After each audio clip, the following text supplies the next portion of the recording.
Hi అండి, అందరికీ నమస్కారం. ఈరోజు వీడియో వచ్చేసి చికెన్ ములక్కాయ కర్రీ ఎలా వండాలో చూసేద్దాం రండి.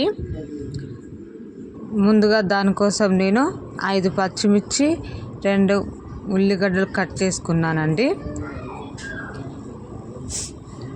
కొద్దిసేపటి తర్వాత ఒక ప్యాన్ పెట్టుకొని స్టవ్ వెలిగించుకొని 2 టేబుల్ స్పూన్ల ఆయిల్, 5 పచ్చిమిర్చి వేసి కలుపుకున్నాను. కొద్దిసేపటి తర్వాత ఆనియన్స్ వేసుకున్నాను. ఆనియన్స్ వేగినాక ములక్కాయలు వేసుకున్నాను. ఒక గిన్నెలో చికెన్ తీసుకొని దాంట్లో కొంచెం పసుపు,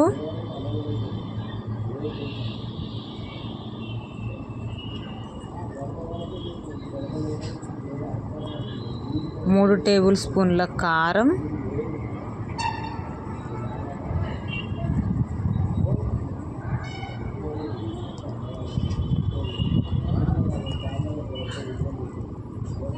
కొంచెం అల్లం వెల్లుల్లి పేస్ట్ వేసుకొని బాగా కలుపుకోవాలి.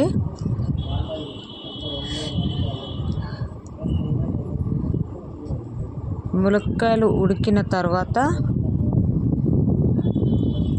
చికెన్ వేసుకొని కలుపుకోవాలి. చికెన్ ఉడికిన తర్వాత చికెన్ ఉడికేంతసేపు మనం 2 టమాటాలు కట్ చేసుకొని చికెన్లో వేసుకోవాలి.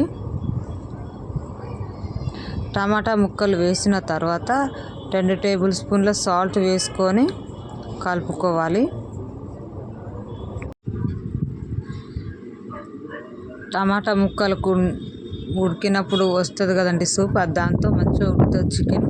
ఉడికిన తర్వాత ఒక గ్లాస్ వాటర్ వేసుకొని బాగా మరగనివ్వాలి. మరిగిన తర్వాత కొంచెం కొత్తిమీర, గరం మసాలా పౌడర్ వేసి స్టవ్ కట్టేయాలి. అంతేనండి.